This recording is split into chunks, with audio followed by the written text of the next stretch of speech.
Abusia masam wachi bi ma no pay. Ena uko aina dum. Ya sorry.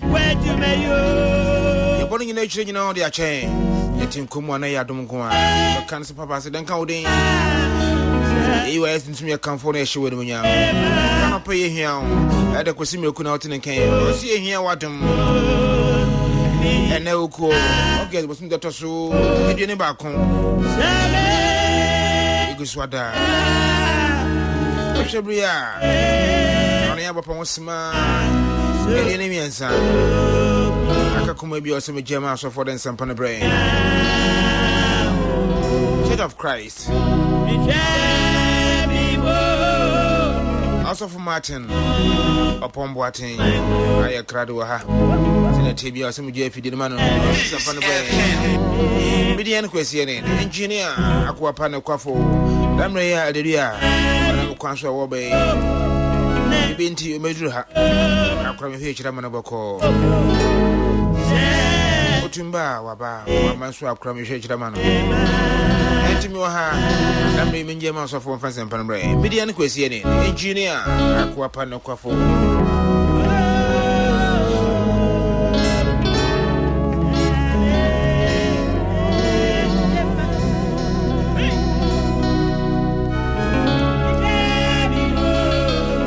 Also from my channel pay. Yenia Janam Pacho want to say. You want to me who you pa. Yeah, the radias of papa. If you to say. A radia dom yen who ye papa boko. Yao. Sabsman in us who ye. Obia who ye ja. Yo, Miss who ye pa. Yeah, the radias is so who ye papa. And yet you my pa guswa oye. I mean shroud. Yeah, I wish I'm an uncle. Yo.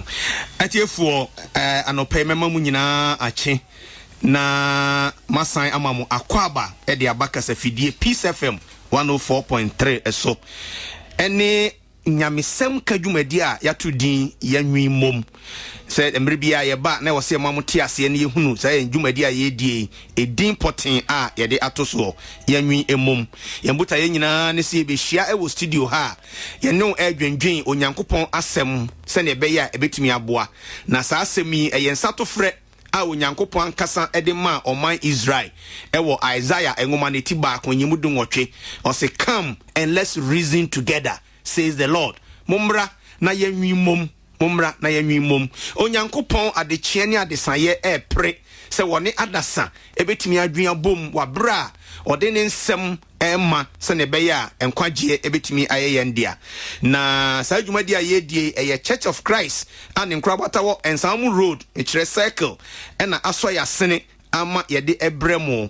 ebaso ewo wukoda no pa biara efiri no nan apaimu ekosi no num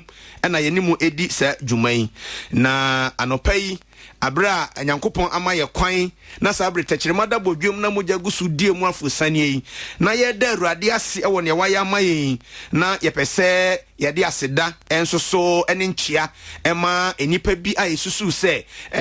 osefata se ye ne sa ede ma wo mo ne di kan no na ye koso achia eldedua ye koso ara achia esan se adea na ye no na hye dwumadi ase na biribinti no na emsa ye ntai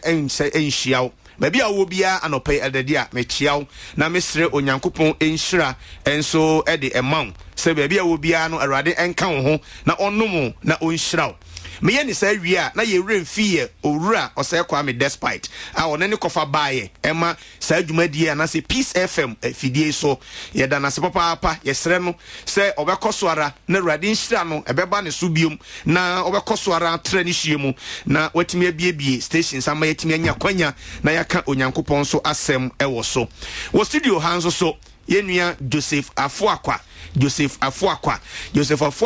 eye deacon ewo Ensamu Road Church of Christ na ono eno in charge ema media eye nsempa try ye edinam kasafidia hodo so no ono ena ohweso enti anopai ono so abeka yen ho na mpembebre no osanso ye kenkanfo ewa akanka samu enso ede mayen eno nti yenhye ne nso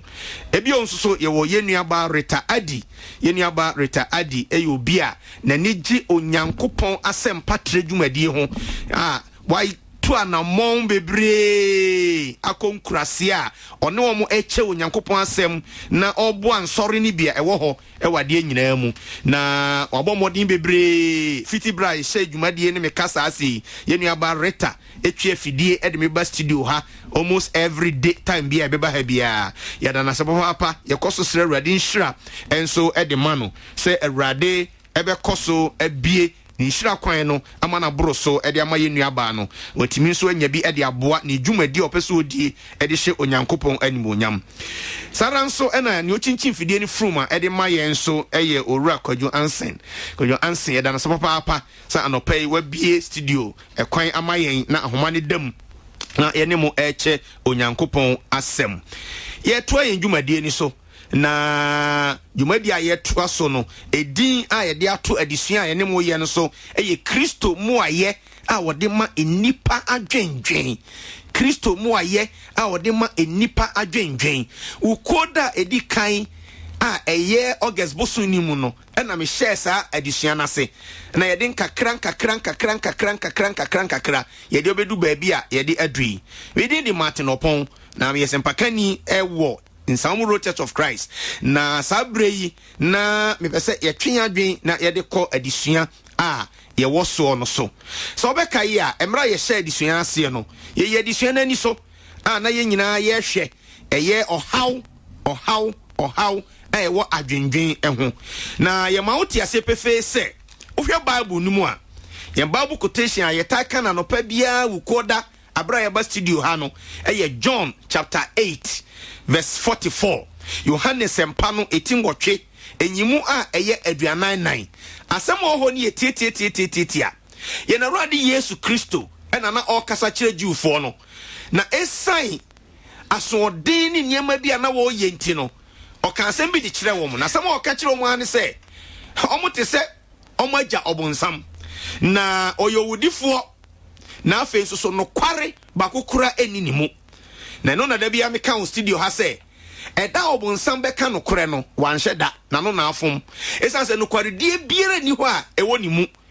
ofa kwa bi so da nipa ewo kwa hodo nyina mu se opese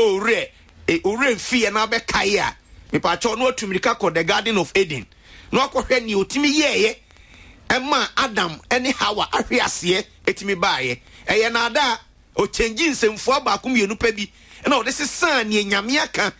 a eho amani hunu ene etimwa di besi nei odofo a wotie mi enti Kristo say obonsam yo trofo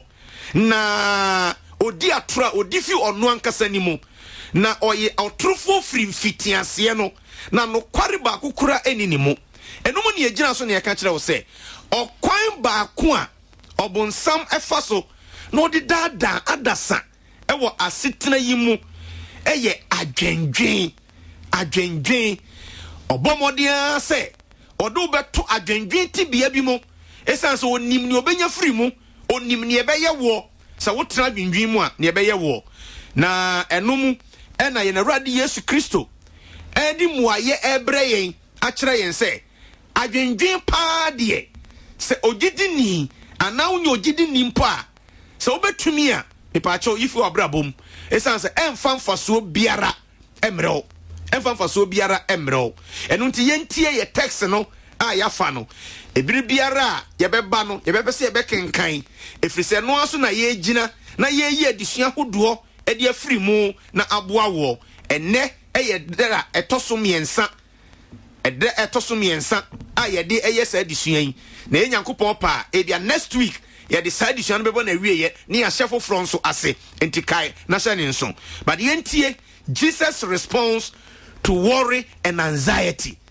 Matthew chapter 6 verses 25 to 34. Yenua afoakwa beto ne bo na wayi no maako etu de etie na ensate wo wadwi mu eno achi no afemi betasetase principles no ene ne Yesu kafa ho no na me de amaw ewo eda etoso miensa ewo yenjumadie no mu yenti mesimu se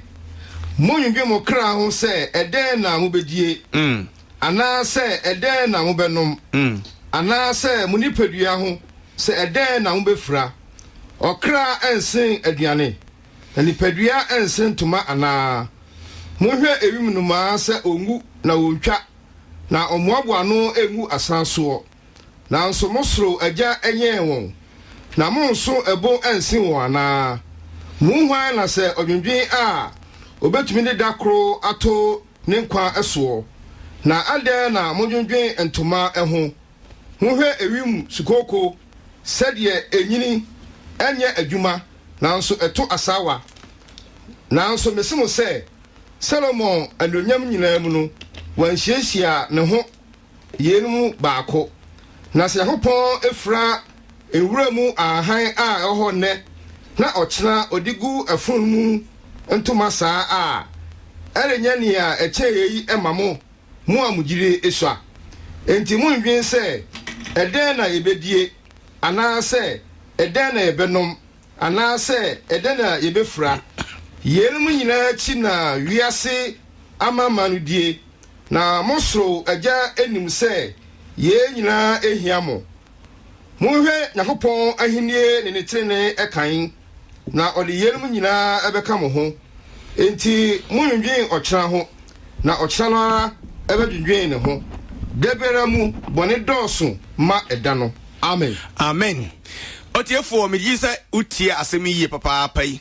akenkan a yenua afo akwa eboa yen ema yetie ye no megidi ye pa sɛ emu da hɔ pɛpɛɛpɛ a udi akire nkakra Yesu Kristo ne wɔyɛ ɔha nyinaa no ɛyɛ tietia ɔma ye muaye ɛde afa dwendwen ho in fact ɔ discourage yen afra dwendwen ho opa aka ne sɛ osi ye kwan sɛ yenya dwendwen efi abrabɔ mu ne Kristo pɛ sɛ ɔka no ɔdɔfo wo yen wiase a yetimi o adwendwen yade a ɛda hɔ ɛde ma obia metma ga so obia adwendwen to some degree or to some extent obia adwendwen na wo hwɛ Yesu Kristo asɛm a wɔka wɔ ha adwendwen ni bi wɔ hɔ a ɛyɛ adwendwen a entimi fa nkɔ baabi papa ɛyɛ adwendwen a ɛbɛsɛ wo ɛyɛ adwendwen a ɛmmoa wo ɛyɛ adwendwen a edo oseye ebetimi abrɛ in fact on see ye kwan se ma ye nwe kura tie ni yo enya de wo see ye kwan because nipa de wo hɔ a wo fa adwen wo hɔ a wo fa adwen wadwuma yem wo fa adwen wa wareɛ mu wo fa adwen wasetena mu wo fa adwen se sukumpo na wo kwa wo fa adwen enti enya no asɛm na ɔka na ya metaka kyerɛ nkɔfo sɛ adwendwen bi wɔ hɔ a ɛyɛ adwen bi so wɔ hɔ a ɛnya papa adwendwen ye ne se odwen na onim se obenya muaye e wade na wodwen ne ho ana wodwen dia ye biribi odwen se be ya obenya solution bi dia ato ne wo ye so na onim se eye possible na mo hia se wodwendwen ho kakra eno fum so bi ani ho enfum so bi ani ho na mo ne Kristo ka no eye the excessive adwendwen a nipa kotomu a wodwen fon odwen yare odwen boko wuo mu odwen kofa eniema bebre be soa no ama sabi mpreduasa unhu nipa no se ne wonim ne kane na hwesa ne ote na kyese areho saa adwendwen ne ho asɛm na Kristo eka ho asɛm de kyerɛ ye no odofo awutie me eno nti no to worry Yesu ka no ye define ye a to worry excessively na no na dan ye ka kyerɛ wo Luke chapter 10 verse number 41 ye na radi Yesu Kristo eyi Martha ano e wo saa dwendwen no ho because ne na wo dwendwen no na hu sɛ da hia adwendwen mo hu sɛ da hia in fact ne am ka kyerɛ gofo ne sɛ adwendwen bi wɔ hɔ a wo tum sɛ adwen a me dwi fa de we hu no I have no solution. There is no solution inside. Emwaye bien free mu ba bien ma enso metena se adwen atinisuo ade areho yet there is nothing I can do about the problem. We know what metimi aye. E ya adwendwen hunu. And as soon as I would transfer a plan, I am mathematics, be a can near Massy anymore. Now, at the end of the day, I Gina would and as a Gina Unya, yano, Edimoye bro. That is what we are talking about. The difference, you know. And so yet Dantemo, send a bit me a bow. And unti Luke chapter 10, verse 41. Me pato yenties I can ye, mammy. Na Radi Buano say, a Radi Yesu Christo, Ebua Martha say, Martha. odwendwen na wo ha ho enuma na pii wo ha wo ho on se ne Kristo putu no odwendwen 1 number 2 wo ha wo ho na je se adwendwen a ede wo ha wo adwendwen na mo ha wo mu enya adwendwen a ye de pe solution ena na mata ye wo ho no because Kristo nankasa a wo hu niema nyina no te niema nyina so no or examine adwen a ne wo mata mu enu hu se eye excessive ehu nimfaso no ha ne ho saa ne mbebre ye adwendwen ha ye ho ye fiti dwen ya besi ne hwivri mu maaye enya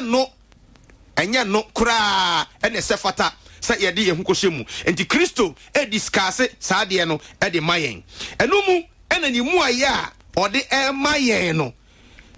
eniema mienu ena ya boso e de a kire wo eniema mienu no ne di kan wame atiase se verse 25 wasi ye nyai stop enti etesa wo ko baabi na prosi ama ne nsa so a kire se gina ese wo gina stop ina do for wutie me eno verse 25 ne say stop worrying diadwendwen no stop it sana Kristo kan verse 31 de eye different kura wo hwe verb no use ye e de e kan asem no tense no use ye na eye so interesting eno no wan ka say stop o but was it don't start and shas ye kura enti verse 25 ne stop worrying se wonim se wo adwendwen mu ampacho jai Kristo asem no se unya nshase na afa na bribi abeto ho ama wo di beye wadwendwen a bepacho stop don't start at all sana Kristo ebese oka enti e kan sa niam ehu asem okay yasem busa ye busa Kristo ni se adentira e na wo ka kire yen se 1 ye nyai 2 ye nshase a ma ye nshase kura there must be something wrong that Kristo will discover enti na wo ka sa de a kire yen but why adenti e na wo se ye nyai eyesa adwendwen yi ebra ye hye dwumade na se no ye hyase se ye fa reasons a Yesu de ma ye ni bi na so obeka ya last week ye fa reason mienu ene ye de tudwa number 1 ye ehu ye ne se denti a Kristo si ye nya adwendwen no is because God is our Father onyankopon eye yeja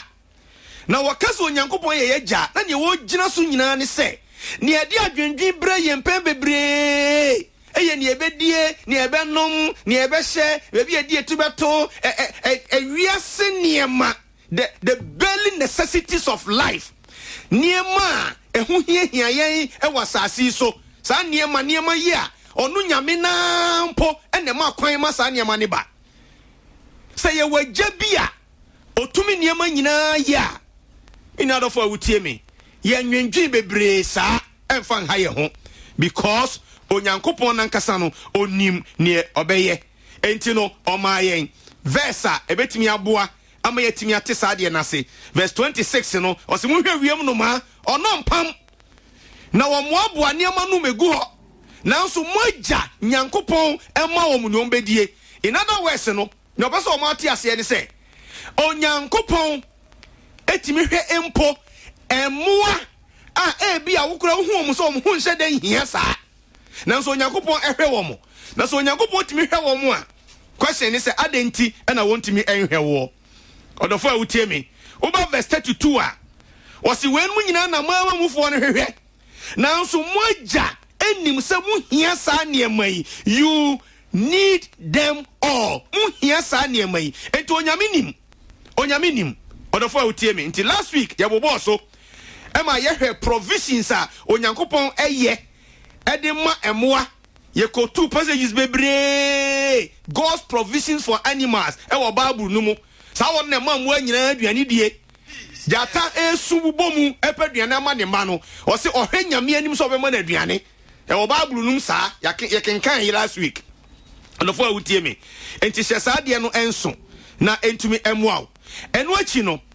ye sa de another one kan ho ma wo so wure fi ya apart from the fact say onyankopon ye ina agya na agya eye adwuma ne se obe provide obe protect obe care for us no the second one Yesu di ma ye ne se yesombo munya adwendwen no na se ewiemu no ma otimi mo mu biribidi esre onyankopon timi siesie wo mo enso so enche ne atwa ne de akogu funu no mu ne de abibi foforo ye hye no sabra wo kasai na Palestine omu yusu saade no ebi kura yusu de topan no ne ade enti Yesu nim ne woka enti wose huhunu fefefe enso enche ne atwa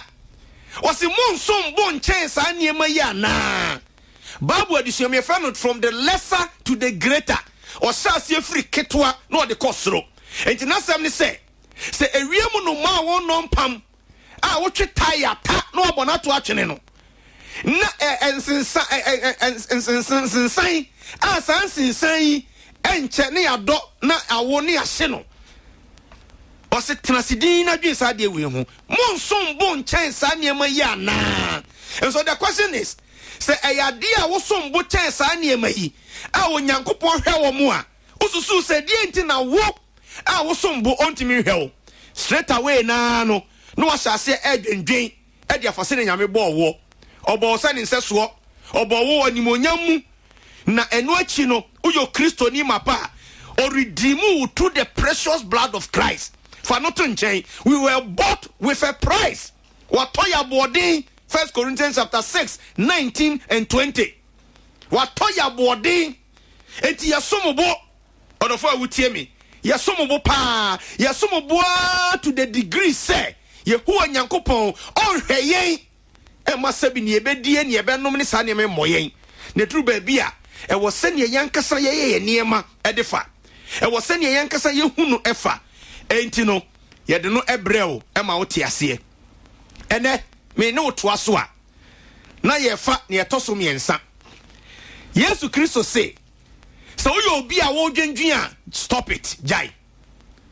unya so nhase na fe na obehya ase a don't start it and nhase kra wa ma ye niema mienu if say waja e nyankopon if say wo sombo e ma nyame pa ne etoso miensa Jaya dwendwen esan ujidienti because of your faith and then obeso kan wa ha adwendwen eni gidie enko adwendwen eni gidie enko so de be se wo mre atena se atenisuo adwendwen because last week ye fi studio ha ena mama bi frɛ me mama ne frɛ me so atie dwumadie na aboa no na ne kunu ye nkyeye na ade na hye ne so ma wadwen ho ma sesei yare abebo no na me se maame me pa o chew ne edika me da asese wutie sa asema me de ba yi ne toso me ne derade asese sa de na wutie ye no ahyase eyi wa fiti bia bi mo esan se sa de wei adwendwen aduro entimi nsa ne etimi sa ye nyankopon asem esan se nyame asem na mani da so a etra afebo enti otibia na wo mu no yehu nyankopon ena odu gidie to ne so a obetimi aboa wo amo akọwanim to kronkron ne se asedanka yehu nyankopon a wo chechi yen re a ye nam awre chechi no so chechi bi no mo re enti maami ei awre chechi fo ba ko pe ene wo wiase oni nyankopon no obetra wo nche da enipa beba ombeko obokura oba woko na dwie kura no wo ho no enya dwen papa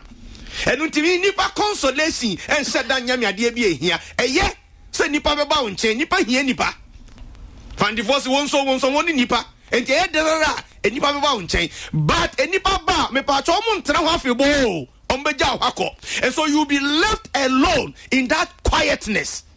The only person on your honko na de bia o nchen Emmanuel mi na do fo wutie me oni yehu nyankopon a obetimi akoso atena wo nchen na mo ni aka on se ugidie a wo mfa nhye ni mu no eno na emwa unni gidie wo nyame mu so obetimi aye biribi eno nti hwe chapter 6 verse number 30 no ma yenuafo akwa ensi so no yenti asem a Kristo eka ewo ho principle ba akwa ewo ho no na se nyankopon fra ewiem na se nyankopon efra ewiem ahaban a ehu hyedan hia na atiato ni ahye no ni ato agu baabi a ne huni ebo bi a esom na osom bo chen no a koi ewo ho enne na ochina odigu funu mu ntuma saa ofrom ntuma siesie omkama saa enye nia echeyei emamo anaso onyankopon enye ne echen saa mamo ana mua mujidie esa ye of little faith. And the dear Bentina Christos enya because it is uncharacteristics of our faith. Uyo bia uye nipa udinya midi na udinya mitum na ubenya me na ukonya mi enim na usugunya me soa. Adwendwene should not be part of you. It shouldn't. In fact, opa met me pushia dia kosim pempen so say adwendwen ye bone. Adwendwen hunu eye bone. Unless a wo adwendwen afani solution eye possible. But adwendwen bi wo ho a odwia enkose hwe. Odofo awutie me. Odwia fi anopa kosi anwumre ukuna wafiri mo onsan ma. Odwia fi anopa kosi anwumre ne etie biara oba wafiri mo no onsan ma. Odwia fi anopa kosi anwumre ne etie biara ne wahwere oniema bi ensuo befa koye ensan megu hobiom. But se wotimi de ugidie sawrade mu a ono nyame ne sakira wiem e de ma nipa. Awrade enhu yemobo na wonka yen ho e wo sa niema yi ho. Enti Yesu Kristo say mu amugidie sa. So because of our faith enti no simunya adwendwen replace adwendwen with faith. Ya adwendwen to nafa gidie esi anan gidie asechira ne say gidie ni say oji wo nyankropon wadi say ono a wahye bono ne bosha ye nokore no obeye e cheri say dem pa God will answer you. So ultimate sadie we yase a obegya sa adwendwen no na atumi aboa. Eno nti ne etie ne say anytime bia ye badwendwen bia no anytime bia no ye demonstrate a lack of faith in God. Time bia wo dwin bia no ne wo kire nse unni gidie wo nyame mu. Unni gidie wo nyame mu because of all dwin enkosi hwe. Adwendwen azumu say number 1 onyankopon don't care. Wo dwindwin nyina ne eka no no ensam a eka no no obi a wo tra dwindwin bia mu no eka nsam bi but unhunu. Number 1 asem ba ko eka ne say onyankopon kura no on care. Onyeme ho. Onyame nyeme ho. Number 2, God doesn't even know what I'm going through. Onyame nim niame na mu. Na se me kan se ma kire wa. How dare you challenge God that he doesn't even know what you are going through. Who sit down na wo dwendwen say onyame nim ne wo na mu. Esan say God is an omniscient God. Ohun niama nyina, ote niama nyina say in fact, ne de trouble ne bra wo mpo no onyame hu yansa na eba. By his sovereignty ohun niama nyina ote niama nyina say but onyame nim saudi ugidie to ne so a ne obeye na ebetimi aboa o enti se obi odwindwin bia no eche se onyame onke eche se nyankopon kura onim ne ekoso ne etoso miensa he has no resources onyame ni niema obetimi dia solve problem ya no dia ma me but obede no adwensa me nua wutie me obede no adwensa hwe onyame obosoro no basase eni muniema nyina bibia ye ne dia bibia ye nyame dia enti kosi na hin na nyame ontumi hu mobo na wonnom wo but ugidie no watu atwene odofo awutie mie gidie bribia no it triumphs over fear and anxiety so wo gidie a edi ehu ani adwendwen sum konim na tienie baby biara gidie wo no ehu ni adwendwen tumi ntena ho baby biara gidie wo no wherever there is faith fear and anxiety can't operate baby biara gidie mapa wo no me say gidie e wo no ehu ani adwendwen entumi enya adwuma because gidie din konim e wa adwendwen so gidie din konim e wo ehu so. The more reason why ehu abowo esa tibia bia wakomu na nti wo dwendwen no is because ugidie wo nyame mu atosuom. That is why sadie ni nyina eba 1 John chapter 5 okay kan verse 4 na or say we overcome the world through our faith. Yenam gidi so ene ye di wiasoso nkonim wo gidi ni na wotie mi ahye sadie we nso. And a Christopher bebre gidi asa omugidi asa ene ye de ngidi akosese nipa bi mu esusu se won ne kura ye daache won ne bedandan ye wiase amayen and sometime no they disappoint us so much edu ba bia ye trouble ne kura be ye double we move into double trouble because niema odi be ye no ye be ba ho so no na niema asei na niema ye basa akanfo se me kope bibia bedi ene me be ye den nenam to da bi wo ho a na ya ton ye nkra e de amasa nkrofo yi esese ye mbo enso wona nkasa oni hwea odi be ma ye eye nyame emugidi a obenya ene betumi apagyaw edo akwanimu yemfa ne etoso mienu na fa yemfa ene die emra na wieye adenti ne enya adwendwen Yesu Kristo se esa mugidi enti gidie enim adwendwen oni adwendwen ntena gidie ni adwendwen ntena da ba kumu da esa ba akutu na ba akotena ho enti fishane nso ne etoso mienu odi kan verse 27 eno ye because of your health jaya dwendwen esa wa pomudini nti jaya dwendwen esa wa pomudini nti verse 27 onia kinkama me muhwan na odwendwen a muhwan na odwendwen a obetimi ne da kro ato nkwa na so obetimi de da kro bi ato ne nkwa na so odofo awutie me na asresem ne se wuntimi mfa bibi nto ade so a ede na wo ye utifiri mu. If you can't add, you are subtracting. So what do you know? Meka ho a ene na bibi tia free mu. Me pesa o tia se esa. Enti wo dwendwen no bibi free mu, bibi se wo mu, bibi free mu, bibi se wo mu, ene ma se wo ho adwendwene ne de bre wo no. Ena Kristo simu mu hwan. Mumu hwan mun kan kire me. Odwen. Can you prolong your life? Obetimi de won kwani bi aka ho ana. Well, so won fa bi nkan wo de a ene na wo te so. And truly, bebre nkwana eso te esa adwendwen. Ye nim bra nyame be frɛ yen de. Ena onipa bia wo mra nyame de be ma no. Wo kan Job mu ma na obeka kire se, wo twa hia to ho a onipa wunsan ho. Enti obia bekɔ. Na mmom da bia me mpa ya me bɔ ne se. Me nkwana dodo anyame de adom me no. Oma me ntena ase wa pomudini mu. Let me live in the rest of my life, in good health. Me no for utie me. Me mpa kire sesebi.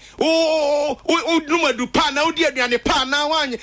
Owo ni de oye den ebeba because of brebi atwo wuo. But enkonna kakra nyame de adom wo no. Me pa cho fatena se e wa pomudini mu. Na kwan ba ko betim de anso obegya adwendwen no. Osimo mu hwan oye Kristo. Enti denti a Kristo se nya adwendwen no is because of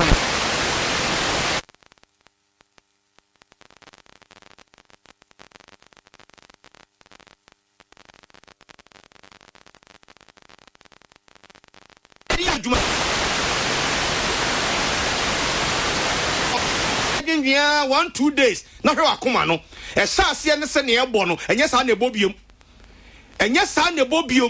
if you say wa dwendwen wo dwendwen wo nipadua no mu no enyatenka e wo nipadua na kwa no enso ho enti wo dwen nyina na e ha no o see the entire nervous system sani nipadua no na ho odin sisi so no ensisi so sa biom adwendwen etimi se no sometimes yetimi dwendwen ourselves into bad health ye dwen heart disease akomayare high blood pressure this stroke brain adwendwen ka ho mental illness sebi eduru baby na adwen atoche achima for baby adwendwen ye one of it and this ade ne ba odwen na nsiso a afa odwen timi asese egusu masa brain na wo ho no eni ahoden bebre sa Entino enya de betimi akontani eniema bi hye saa de ne nso eduru ba bi a sleeping disorder oda wuntumi na obi a develop koda na oda enye yie for some time because wadwendwen niema ho saa ama sabre ohuna mane we no free ho a worry it lead to hopelessness and eventual suicide eduru ba bi a ne adwendwen sa de bro ne se adwendwen ka kire so woni da so obiem adwendwen ka tose ba bi adun di asai adwendwen ka tose ba bi adun di ese wan free wiase di a wo mobo adwendwen timi kasa kire wa ma wo hye ho akomfo ɛka wano aduro mesrɛ Yehowa Nyankopɔn sɛ na no pay obi ti adwendwen mu a ɔdwendwen pɛ sɛ ɔkɔdi ne ho bɔne a Awurade ntwe ne firi saa tebea ni mu na ɔnhu ne mmɔbɔ because adwendwen can drive you to kill yourself bebree ebi wa yɛ guilt afɔbuo bi bɔne bi a wayɛ no so sɛ Nyankopɔn kora mfa nkyɛ no nti ɔte ho a wɔdwendwene ho. There is no sin which is a match to God. Bɔne bi ani hɔ a ɛyɛ match ma Nyame udwane ba ne nkyɛn wɔ gyidie mu a ɔbɛgye. Enti adwendwen etimi ma yɛn etimi hyɛ ho akɔmfo. Me no ka sɛ September 10th biara wɔ ewiase. 10th September biara ɛyɛ World Suicide Prevention Day. Enti September yɛbɛwuram ɛnkyɛ 10th no eduru de ɛtɔ so du a wobɛte sɛ yɛn nan so World Suicide Prevention Day. Ɛyɛ da wiase nyinaa de asi hɔ ɛkasa tia na yɛsi akɔmfohyɛ ana obi ku ne ho ano. Yo, yɛtimi anya da kɛseɛ de asi hɔ ama saa deɛ mu. Wiase fa nyinaa hyɛ saa deɛ ne nso. Ɛno nti tiaseɛ na yɛtimi dwendwen even about your aging process. Onipa da sɛ ni to no onyi a ɔwɔ trouble. Ontimi nso nyi a ɔwɔ trouble. Kyɛ sɛ wodwen ho a ɛnɛ nyi kakra yɛnyi ya ha yɛ ho saa na nduro wei ebetuma wɔ ɛte sɛ bofra ketewa wa ne ka kyerɛ wo ɛna osira nko wei a honam bɛ sorosoro te sɛ abofra ketewa yawo ne nnɛ ɛnya nokorɛ na onipa kɔsɛsɛ ni te hɔ na wɔdwendwen saa nneɛma wei nyinaa ho nyi a wɔnyi na ha no na nka wonyi nka bɛyɛ deɛ yɛ wo nga no saa na obetumi aya kosi wiase awieyɛ adan saa na Nyame bɔ nneɛma onipa bia wɔ na wieyɛ. Ecclesiastes chapter 12 otu mu tan emire bi beso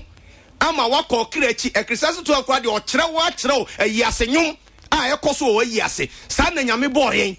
enti saa obra saase wei so ɛne bɔne asase wei so de ɛdanara da kru bi ɛbɛba na wieyɛ yama nneɛma bi ahayɛn hwɛ the recent obsession of body modification obiara nipadua ɔwɔ no mpɛ titiri yɛ nuanom mmaa yi nipadua no ɔmpɛ na ɔyɛ tuntum mpɛ na ɔyɛ kɔkɔɔ mpɛ obiara pɛ sɛ ɔsesa ne shape obiara yɛdidi mu na ebi wu fam ɛdeɛ asɛm koraa ni ɛdeɛ na wogyeɛ meanwhile nipadua yi dakoro prɛko pɛ na da hɔ ntimi nkasa dakoro prɛko pɛ na ɛbɛporɔ dakoro prɛko pɛ na ɛbɛbɔn wonwi wo kra na wɔte wo mu sɛ ɔbɛsom Awurade yie na ma wo body ne wo shape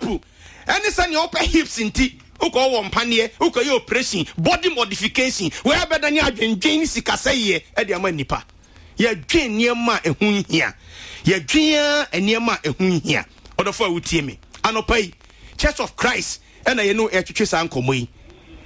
na dwumadi a yɛdie no yɛfɛ ne yɛnwi mom tie ne yɛ na hyɛ ne nso wo koda no pa biara ɛbɔ no 9 ne fa 4:30 ɛde kosi no numu a ɛne yɛde saa dwumadi ɛbrɛ wɔ na bɛyɛ sɛ na kakra nie ɛwɔ August bosom yɛ wɔ mu yi mu no ɛne yɛde saa de suen ɛbrɛ wo sanse yɛatra se ahu sɛ yɛwiase ɛwɔ mu ɛnɛ no adwendwene afa nipa bebree no mum a yɛhu sɛ nyade a ɛbɛtumi aboa enti ne yɛno ɛhyɛ saa de suen yɛ first quarter discussion ani mu yɛ nyinaa ɛyɛ on motivation sɛ yɛbɛtumi de akanya wo sɛ yɛbɛtumi de aboa wo ɛno nti wonya kwanya Church of Christ bi ɛbɛn wo na no mu nsua de na me gidi sɛ ebetumi aboa wo ayo afi nneɛma bebree mu na ɛnɛ de me de saa dwuma de ebesi ɛwɔ ha na ɛyɛ Awurade pa next week na August no ɛba na wieyɛ ano no aba na wieyɛ me no bɛtoa so aka nneɛma mienu a Kristo kaayɛ ɔsi sɛ ɔyɛ obi a wodwendwen agyae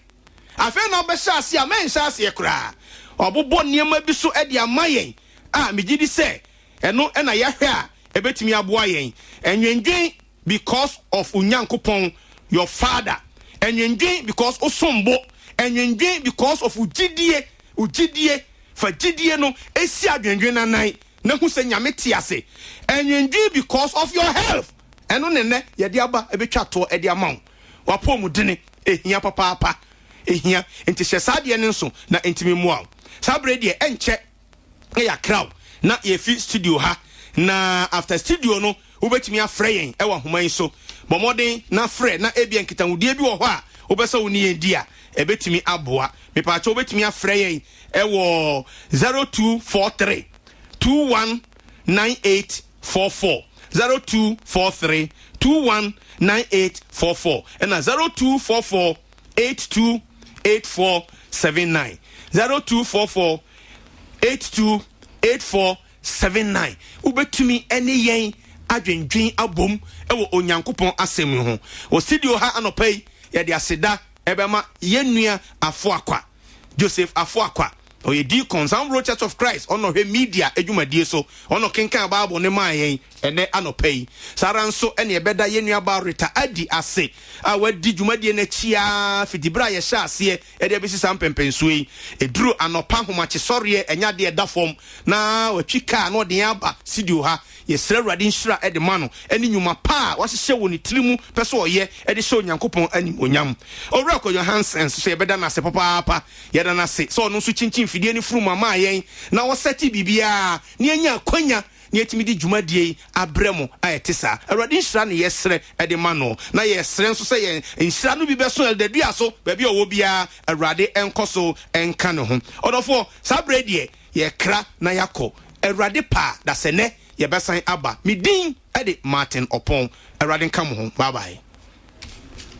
Peace FM. Tune it in, turn it up, Peace FM. and rip off the knobs.